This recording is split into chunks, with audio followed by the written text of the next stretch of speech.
Kia ora koutou, and welcome to the latest episode of the Business Spotlight podcast. I'm Darryn Gray from Darryn Gray Consulting, and in conjunction with the Hutt Valley Chamber of Commerce, we are proud to bring you this podcast series aimed at shining a spotlight on the incredible businesses within our Hutt Valley community. Now, in each episode, we'll chat to one local Hutt Valley business, uncovering their unique stories, innovative practices, and the invaluable contributions they make to our region. Now, we try to do the podcast unedited so that you can get to meet the real people behind the real businesses and have real conversation, albeit in a tiny time frame. So if you hear or see the odd mistake, just go with it and enjoy. So today, I'm absolutely delighted to introduce you to Rosaleen Smith, founder of AddsValue. It's a local business consultancy that's all about getting things done. Now, Ros isn't just a coach. She's a hands-on partner in delivering results. And she's also an active community volunteer and budding entrepreneur. Ros, welcome. I'm so looking forward to this conversation today. Oh, thank you so much, Darryn. It's so delighted to be here. Oh, that's awesome. And we had a great coffee catch-up in planning this, didn't we? Hey, so Ros, tell me, I learned lots when we had a chat the other day as we were talking about the podcast. What inspired you to start AddsValue? Well, I guess AddsValue was born from my experience working with businesses and businesses who knew what they wanted to do, but were really struggling with the how. I often saw business leaders get stuck in that strategy phase and were so consumed with operational priorities that they couldn't convert that strategy into real life. So I just saw that opportunity about turning theory into action, and my business was born. Oh, it sounds amazing. Now, I don't know if you find this, but sometimes when I talk about what I do, you kind of get a bit of a blank look from people. So if someone mentioned to you at a party and said, what do you do? How would you describe what it is that you do? Oh gosh, it depends on who I'm talking to sometimes, but I guess what do? I think I help business owners cut through the clutter and get some clarity, and then really turning in that clarity into actionable steps, which is really what I'm all about, getting stuff done and adding value. Nice. And like you said when we're talking about the blurb, the hands-on, practical, isn't it? Practical. It has to be practical. So, we've done all the textbook exams and all the frameworks, but it actually is very different when you come to apply that into real life. And so I've got many years of experience and scars that have helped turn that theory into actionable strategy. Nice. And again, in our conversations, I loved hearing about some of the things you've done. I'm conscious that you, when we talked, you talked about some of the extra stuff that you do and the projects that you've worked on, and was just absolutely fascinating. Can you tell us about an exciting project that you've worked on, something that really, really floated your boat? Oh my gosh, absolutely. I've got so many of those, but one that really springs to mind and hopefully touches the hearts of lots of people in New Zealand was when I was invited to be part of the cyclone recovery. And the government of the day had some priorities and obviously some policies they wanted to roll out really quickly because we had some desperate people in need. And so I was involved with kind of joining the dots between the sector and real businesses to take up the opportunity of some of the government support and funding. And I like to think I had a little bit to play with getting apples back in the supermarket. So all those Hawke's Bay apple growers are now back in business and recovering well. Oh, that's amazing. And I'm sure that, something to go through something like that is just unfathomable, isn't it? And I'm sure that the support you provided was amazing. Who's your ideal client? So when you do your work, and in terms of AddsValue, who's your ideal client and what really brings you joy in what you do? Look, I love working with business owners and leaders who have a vision and are passionate about that vision. And I often see and come across these businesses where they struggle with actually realizing that vision. So that's my ideal client, someone who's really clear on what they're trying to achieve, but needs help actually doing it so that they can actually focus on their day job and I can take care of some of the small stuff for them, getting out some of those outputs and realizing some of those outcomes while they work on their business. Amazing. What about a misconception people have about what do you do? Oh my God, if I had $1 for every misconception about what a consultant is, especially in the current narrative that's going around town. So often I hear it's just advice that you give, isn't it? And actually, no, it's not just advice. Advice is definitely one of the tools in the toolkit, but I go from advice into practical execution. So turning that advice into something that the owner of the business can actually take on board. And often then it transitions to coaching. So I'm actually leaving the business in safe hands with the knowledge and the skill for all their people to realize their goals and vision. So often I think it's that kind of old adage, oh, you're just a consultant, you just have an opinion, but it's more than an opinion. And I guess that's the difference with AddsValue. It's not a large consulting firm selling services. It's actually me getting stuck in with the business owner, solving problems. That's amazing. And I really like what you said there because it speaks to one of my own core values, I think, it's about empowering, isn't it? Is that at the end of the day, people are better off, they're able to do this stuff for themselves. That's the way you want to leave people. So you only want me for a short time, not a long time. Don't tell my husband that. But it's really about getting in, filling the gap that is that business need, and then getting out again, but leaving them in a safe space to actually carry on the good work that they want to do. Sure. One of the things that you just touched on there, and I know we talked about it the other day, and we're both, running our own small businesses and things, and economically, it's been a really interesting time over the last little while. What advice would you give to other small businesses at the moment?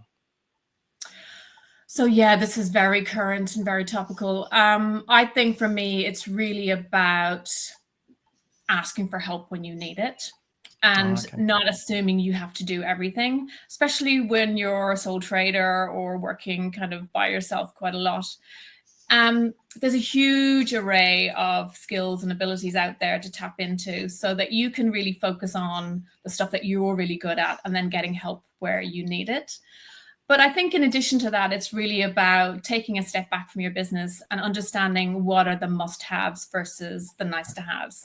So taking away some of that clutter that actually can occupy a lot of time if you let it, and really focusing on those value-add pieces of activity that grow your business. And sometimes in the current climate, maybe just keeping your business stable and financially viable. Nice. So important. One of the things I loved in our conversation, again, as we were planning this last week, is your vision, you have a clear goal, I guess, for want of a better word, of where you want to be. Where do you see AddsValue in the next few years? Well, I guess I love helping people. And I guess what I want to do is really focus in on my local community in the Hutt Valley and really just strengthen those relationships and the networks that I have more locally. I also see longer term growing out my mentoring business again and helping businesses and leaders and individuals to be successful in their journeys. Nice. And just cycling back to the challenges that we've got. One of the things that I guess in terms of being networked is hearing different stories and different moments that we've kind of all had. Is there a tough moment in your journey that you had? And I'd be interested in what did you do to overcome that moment? So I guess I'm probably like a lot of businesses. Overthinking is a plague for a lot of us solo entrepreneurs. And so turning that thinking into action was something that I've put a deliberate focus on in the last, say, 2 years, to get out of your head, to get out of that self-talk and to really focus in on actionable steps that move your business forward. I'm a very goal-orientated, delivery-focused person. I think it comes from when I was a Girl Guide. Be prepared, and therefore it's really about, taking a forward view of things and not reflecting too heavily on the past, because you can't change what's happened in the past. It's really about moving ahead, and listening to my own advice that I often provide some of my colleagues in businesses that I'm working with, is, turning that theory into action has really helped me, and making it really practical and enjoyable. Oh, that's amazing. Now, one of the things that we have in common is that we're both members of the Hutt Valley Chamber of Commerce. How has being a member of the chamber helped you in your business?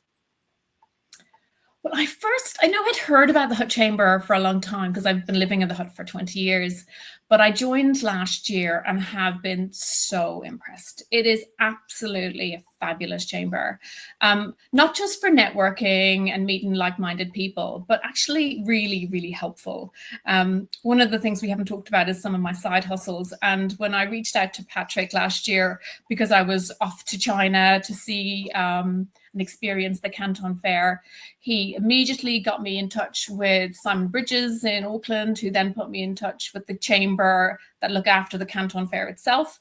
And I was well looked after and set up for success when I got there. So that's just a small example of what Patrick and his team do on a daily basis. I've also been enabled to collaborate with some other individuals who are working in the Hutt Valley. I've got a free educational session coming up on the 16th of April with one of my peers. So come along to the Hutt Valley on the 16th if you want to know about how to deliver projects. And I've got another one on the 21st of May with another member of the Hutt Chamber. So it's been really amazing for me personally to be able to collaborate safely with other like-minded business leaders. Absolutely, and support everything you've said there. And of course, we wouldn't be doing this if we didn't have the chamber supported it. So thanks, chamber. Thanks, chamber. I know, they're an amazing team, absolutely amazing team.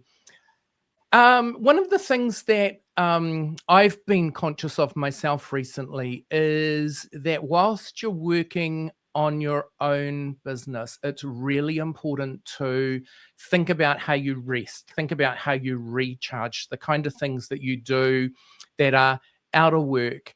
What's a passion or a hobby of yours? Something that you do that just kind of re-energizes you in terms of what you do? Well, I have to say I'm probably very passionate and committed to volunteering. I've been volunteering with a charity organization called Dress for Success for the past year or so, and I absolutely love it. It's one of those things that gives me more than I give, I think, in terms of joy. I recently joined the board as well there, so I'm hopeful to be able to influence at a strategic level. But there's nothing like coalface, real people to keep you grounded and humble. And I think I love that about the Dress for Success charity work that I do. I also probably do a little bit of stuff on the creative side, so I have mentioned a little bit of a side hustle. So I'm currently establishing a business that really looks at elevating your workfolios and allows individuals to creatively come to work or not. More to come on that one. Maybe another podcast in the future. I think so. I reckon. It sounds great. And if listeners want to learn more about AddsValue or they want to connect with you, where do they go? So hopefully it's simple. Just go to www.addsvalue.com, or you can email me directly at ros@addsvalue.com. And I'd love to hear from you. Always good for a cup of tea or a coffee and a bit of a chin wag. So I can recommend it.